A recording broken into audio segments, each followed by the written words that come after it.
I have been a wildlife photographer for just over a decade. My entire career has been defined by isolation. While other people in my field chase safaris or guided tours in national parks, I have always preferred the deep, untouched quiet of the American backcountry. I specialize in elusive nocturnal predators, bobcats, mountain lions, coyotes. To get those shots, you can't just show up for an afternoon hike. You have to disappear. You have to become part of the landscape. I love the silence. Or at least I used to. I don't go into the woods anymore. Not since last November. It was a project I had been planning for 6 months. I had secured a permit to set up a remote station in a dense, unmapped section of the Blue Ridge Mountains.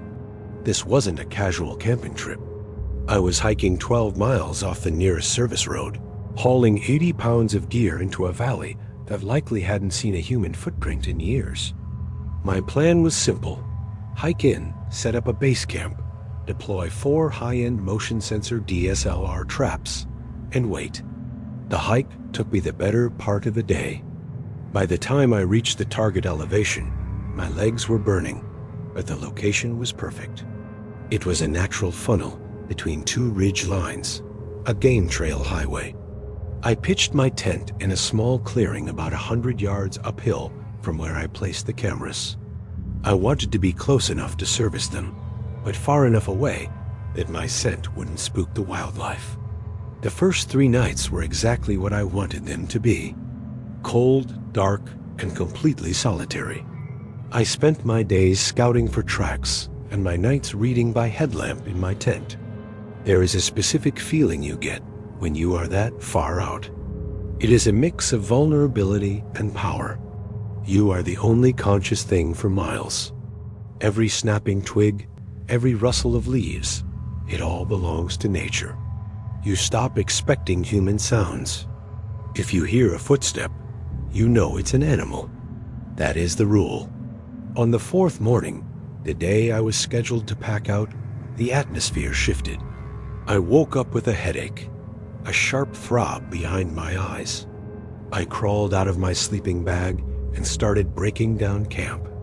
I collapsed the tent, rolled up the sleeping pad, and stuffed everything into my compression sacks. When I went to grab my keys to clip them onto my belt loop, they weren't there. I froze. I have a routine, a strict system. My key's the ring that holds my truck fob, my house key, and the key to my studio always go in the top lid pocket of my pack. Always. I checked the pocket. Empty. I checked my pants. Nothing. A cold flush of panic washed over me. Being 12 miles deep without a way to drive home is a disaster. I tore my pack apart. I unrolled the sleeping bag I had just packed. I crawled on my hands and knees through the dead leaves where my tent had been. Nothing. The keys were gone. I spent 2 hours searching a 20-foot radius. I retraced my steps to the latrine area. I checked the camera housings. They had simply vanished. Eventually, I had to make a choice. I couldn't stay out there forever. I had a magnetic hide-a-key box welded to the frame of my truck for emergencies. I would have to rely on that. I accepted the loss, hefted my pack, and began the long hike out. The walk back felt different. The woods felt heavier. I kept turning around, convinced I heard a rhythm in the leaves behind me that matched my own footsteps. Every time I stopped, the sound stopped. I told myself it was just echo, or maybe the stress of losing the keys playing tricks on my mind. I made it to the truck right as the sun was dipping below the horizon. The spare key worked. I threw my gear in the back, locked the doors, and drove home, leaving the mountains in the rearview mirror. I thought the stress was over. 2 days later, I was back in my studio. I felt safe.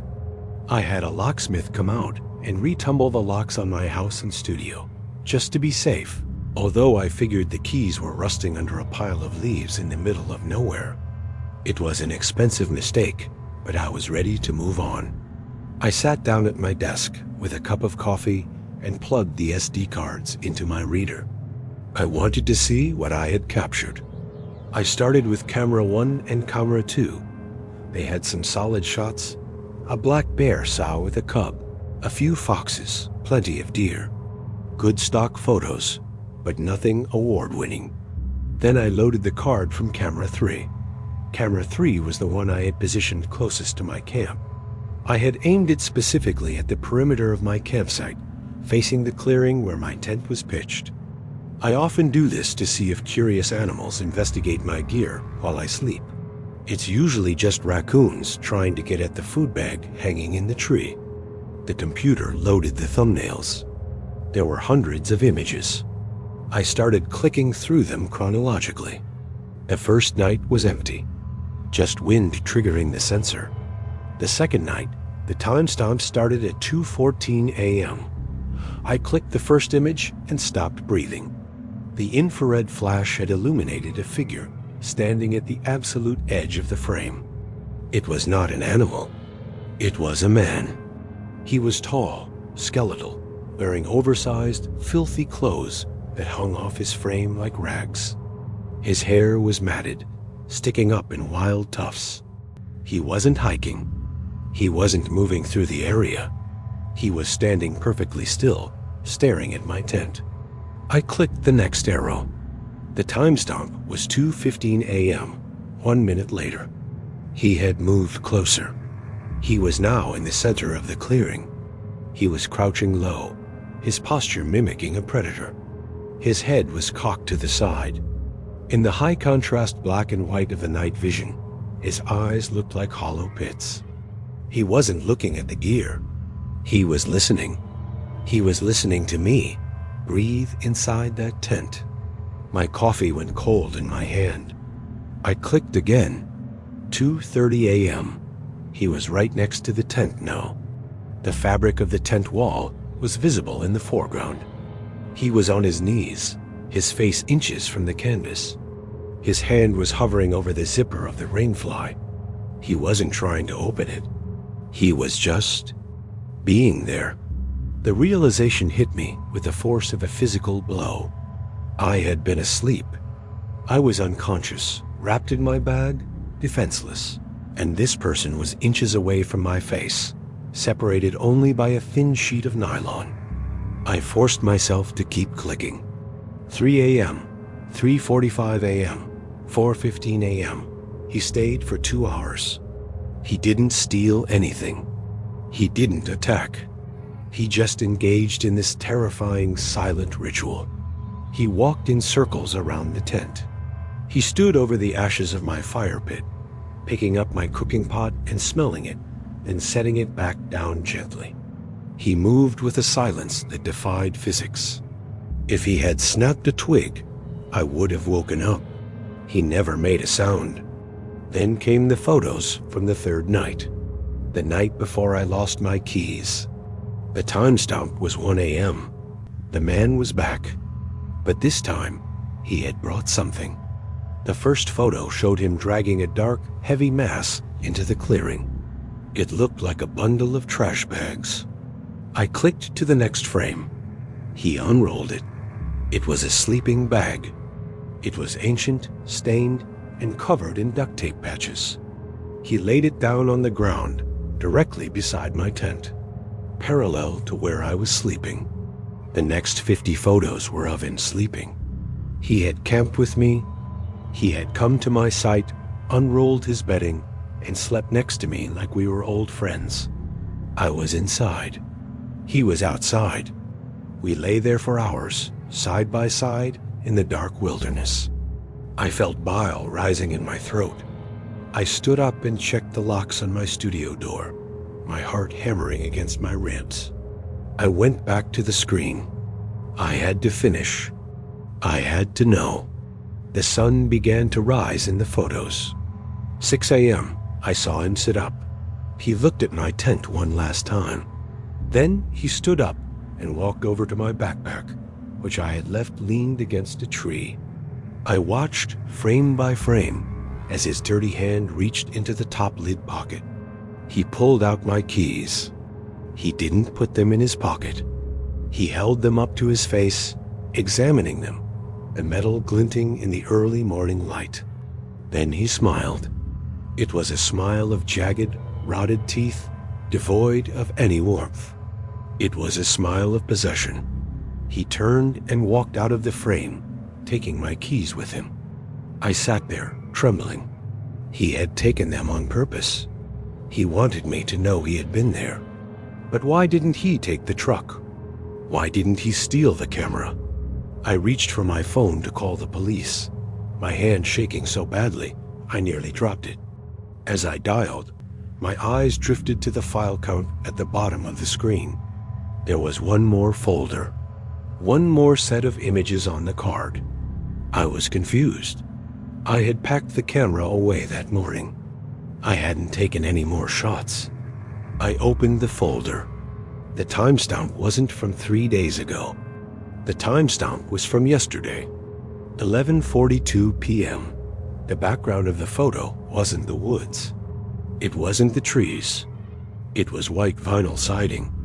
It was a window. My stomach dropped out of my body. I recognized the window. It was my kitchen window, the one that faces the backyard. The man was standing in my flower bed. He had followed me. He had tracked me back to the trailhead, likely watched me use the spare key, and then followed my truck all the way back to the city.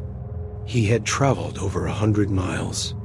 In the photo, he was pressing his face against the glass of my kitchen window. He was looking inside my house, and in his right hand, held up clearly for the camera he somehow knew I would check, were my keys. He wasn't just watching me in the woods. He knows where I live. He knows which key opens the front door. I called the police immediately. They swept the yard. They found boot prints in the soft soil under the window, prints that matched the tread I saw in the photos. They found cigarette butts that were the same brand found at the campsite, but they didn't find him. I had the locks changed again, upgraded to high-security deadbolts. I installed a security system with cameras covering every inch of the property. I bought a shotgun, and I sleep with it loaded under the bed. But I don't sleep well, because I know something the police don't seem to grasp. He didn't use the keys to break in. He could have. He had the keys for 2 days before I checked that card. He could have come in while I was at the store, or while I was asleep. He didn't want to rob me. He wanted me to see the photos. He wanted me to know that the isolation I loved so much followed me home. Every time the wind blows against the siding, I check the monitors. I'm waiting for him. I know he's out there, standing just outside the frame, listening to me breathe.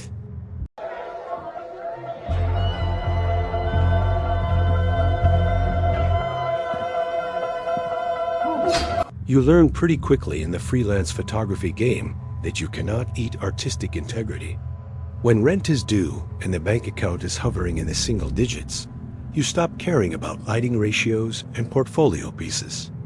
You take the gigs you can get, the birthday parties, the real estate shoots, the awkward corporate headshots.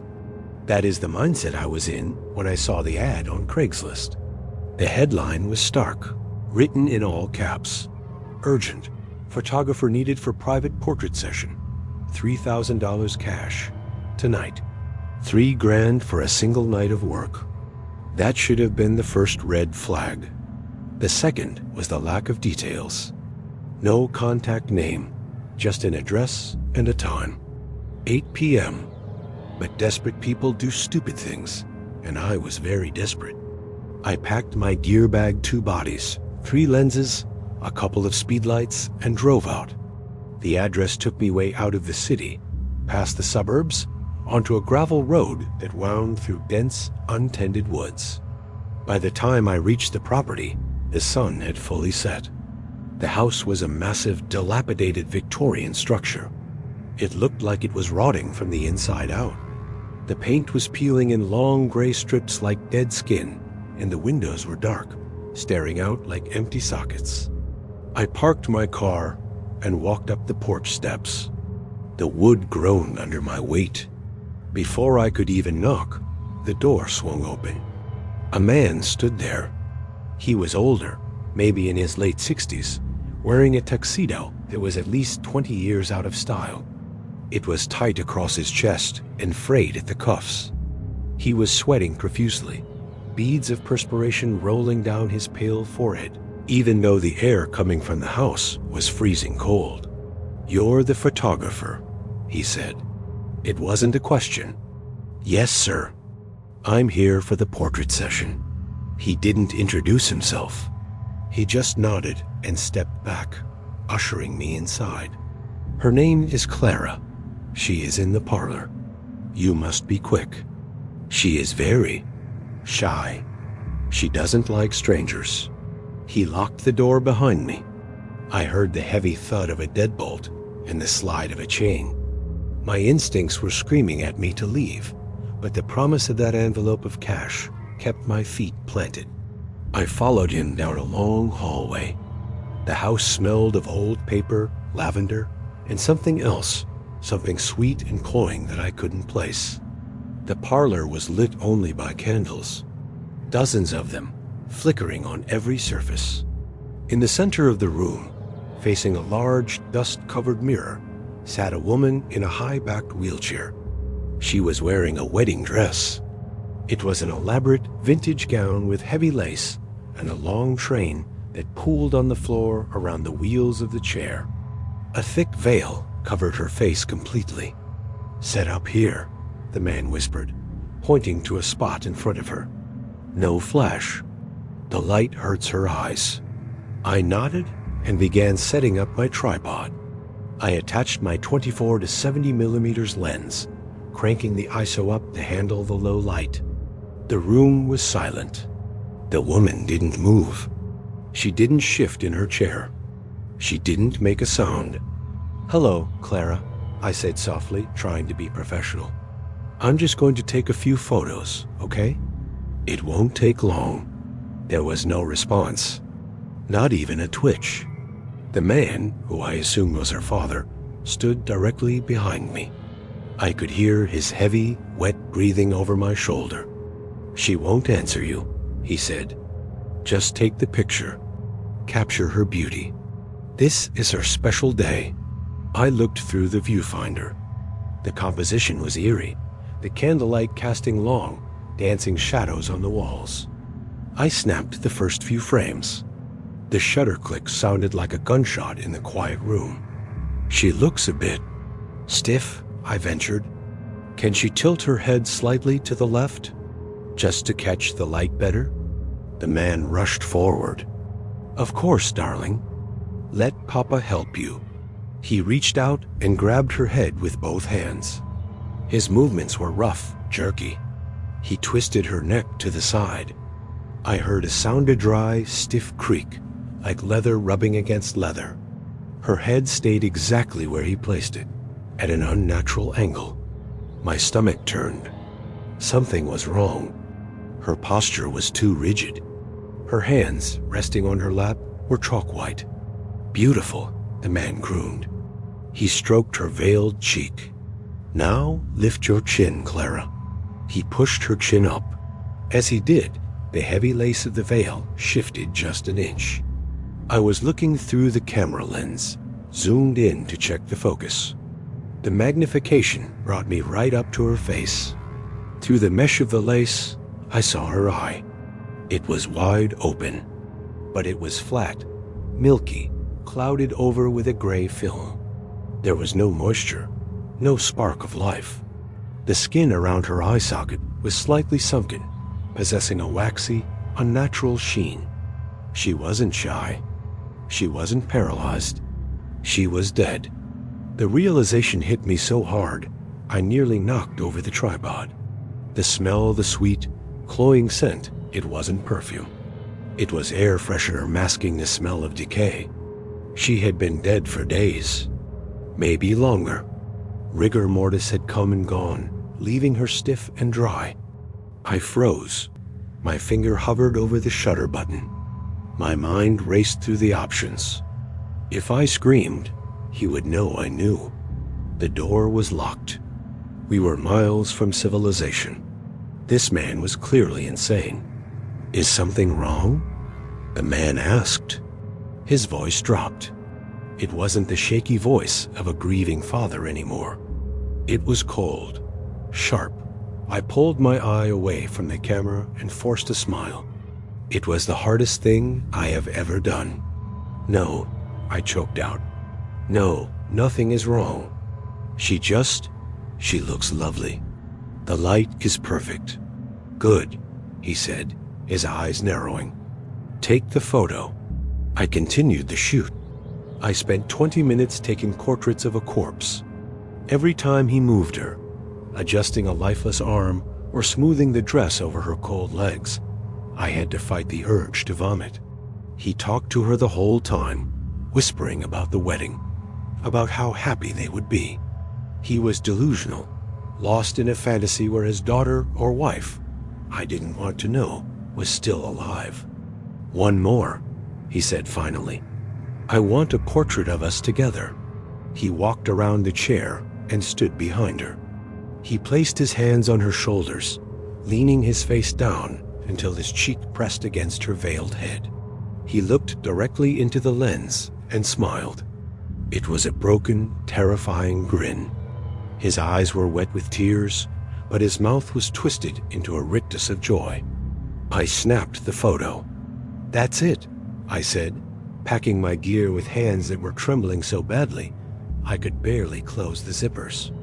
I have to go process these immediately to get them to you. Wait, he said. He reached into his jacket pocket. I braced myself. I thought he was going to pull out a gun. I thought I was going to end up posed in the chair next to her. He pulled out a thick white envelope. Your payment, he said. Do not disappoint me with the prince. I took the money. It felt dirty in my hands. I won't, I promised. He walked me to the door. The sound of the deadbolt sliding back was the most beautiful sound I had ever heard. I stepped out into the cool night air and walked to my car, forcing myself not to run. As soon as the engine started, I peeled out of the driveway, gravel spraying behind me. I drove until I hit the main highway, then pulled into a gas station and called 911. I told them everything. The body, the smell, the man. The police raided the house an hour later. They found Clara in the parlor, still in the dress. The coroner estimated she had been dead for 5 days. An overdose. The father, Arthur, had suffered a psychotic break. He couldn't let her go. He wanted to preserve her, to have one last memory before the inevitable decay took her completely. That was disturbing enough, but that's not the part that haunts me. That's not the part that makes me wake up in a cold sweat. A few days later, a detective called me. They had confiscated my memory card as evidence. He wanted to ask me a question. Did you go upstairs at all? He asked. No, I said. I stayed in the parlor the entire time. I never left the room. Are you sure? Yes, I'm sure. Why? There was a long pause on the other end of the line. We were looking at the photos you took, the detective said. Specifically the last one. The portrait of Arthur and the body. Yeah? Well, there's a mirror behind them. You can see the reflection of the room. You can see yourself taking the picture. But if you look past your reflection, up to the landing of the staircase in the hallway, my blood ran cold. There's someone else there, the detective said. There is a person standing in the shadows at the top of the stairs, looking down at you. Arthur lived alone. His daughter was dead in the chair. I don't know who was on the stairs. I don't know if it was another family member, a vagrant, or something worse. But I know one thing. While I was focused on the dead woman in front of me, something alive was watching me from the dark behind my back.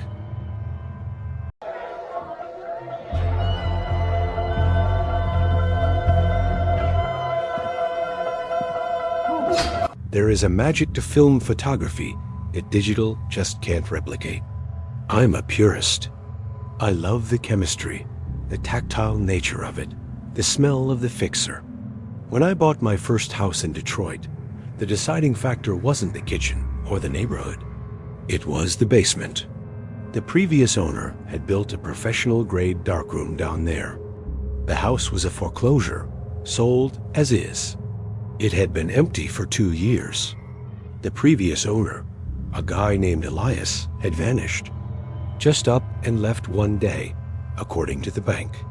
The place was a mess, full of junk, but the darkroom was a treasure trove. I spent the first week cleaning it out. It was a small, windowless concrete room in the corner of the basement. While I was scrubbing the ventilation duct trying to get rid of a stale, metallic smell that hung in the air, I found something. Taped to the inside of the vent grate, hidden from view, was a single roll of 35mm film. It was Kodak Tri-X 400, black and white. My curiosity spiked. Why would someone hide a roll of film in a vent? I figured it was maybe risk photos, or perhaps something sentimental Elias didn't want to lose. I decided to develop it.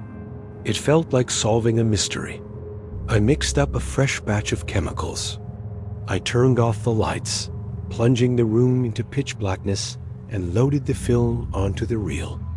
I went through the steps developer stop bath fixer. It's a rhythmic process. Agitate the tank, wait, pour. When the final wash was done, I pulled the strip of negatives out to hang them up to dry. I switched on the light box and leaned in to examine the frames with my loupe. The first few images were underexposed and blurry, but as I moved down the strip, they cleared up. They were photos of a house. My house. Frame 5 was a shot of the front door, taken from the street. Frame 8 was the living room, looking exactly as it did before I moved my furniture in. Frame 12 was the hallway leading to the basement door. A creeping sense of unease started to settle in my stomach. The previous owner had been documenting the house, but the angles were odd. They were low to the ground, voyeuristic. I scanned the negatives into my computer to get a better look. The metadata on the film edge showed the date code. These weren't from years ago. These were from 5 years ago, right before the house went into foreclosure. I kept clicking through the scans. The photographer had moved into the basement. Frame 15, the bottom of the stairs. Frame 20, the door to the darkroom. Then the subject matter changed. The next 10 photos were taken inside the darkroom, the very room I was sitting in right now. But in the photos, the room looked different. There was a rug on the floor that wasn't there anymore. And in the corner, where my chemical storage shelf now stood, there was a heavy wooden chair. And in the chair, there was a person. I zoomed in on the monitor. It was a man. He was bound to the chair with duct tape. His mouth was gagged. His eyes were wide, staring into the lens with a look of raw, distilled terror. He had been beaten. I stopped breathing. I was looking at a crime scene. Elias hadn't just vanished.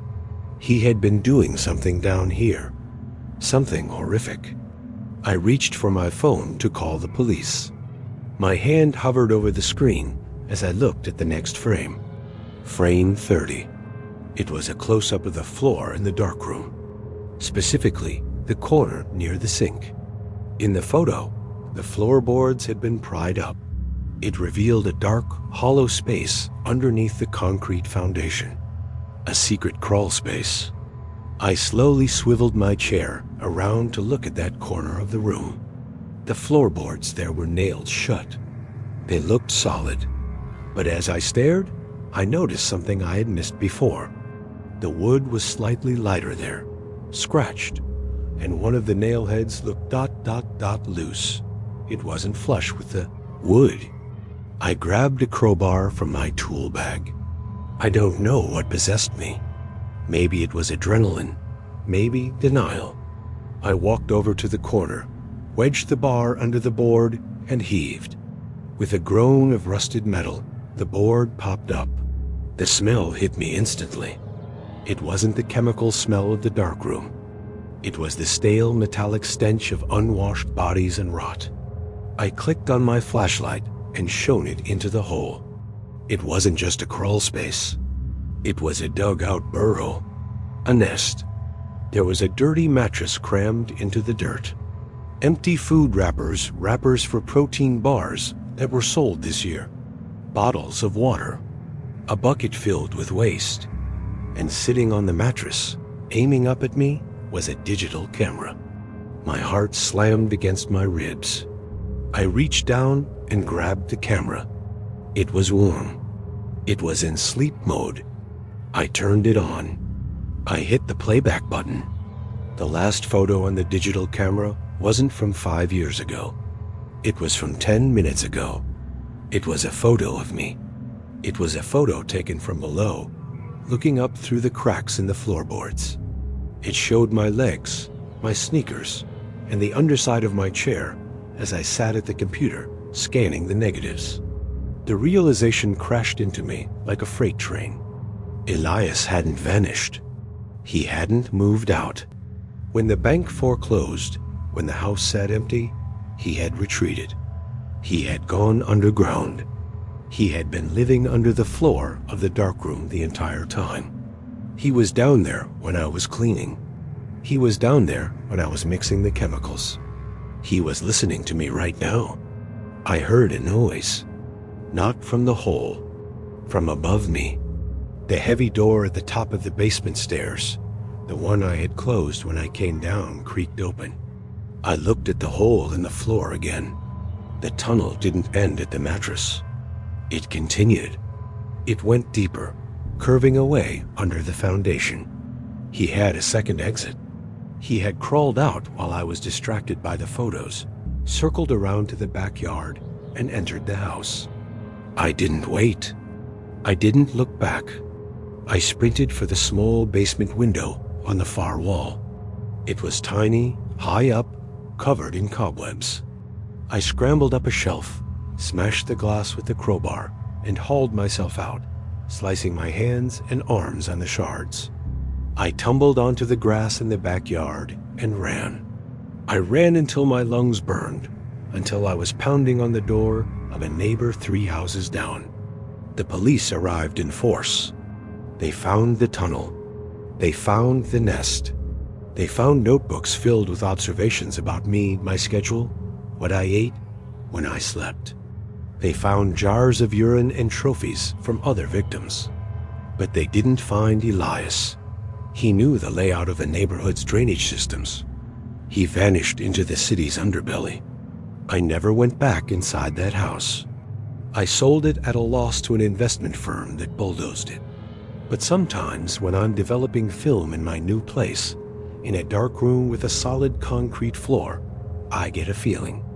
I feel a vibration under my feet. And I wonder if he's found a new place to nest. I wonder if he's waiting for the right moment to take the next photo.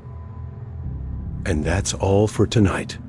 Remember, the most terrifying monsters are the ones that look just like us. The ones who might even live right next door.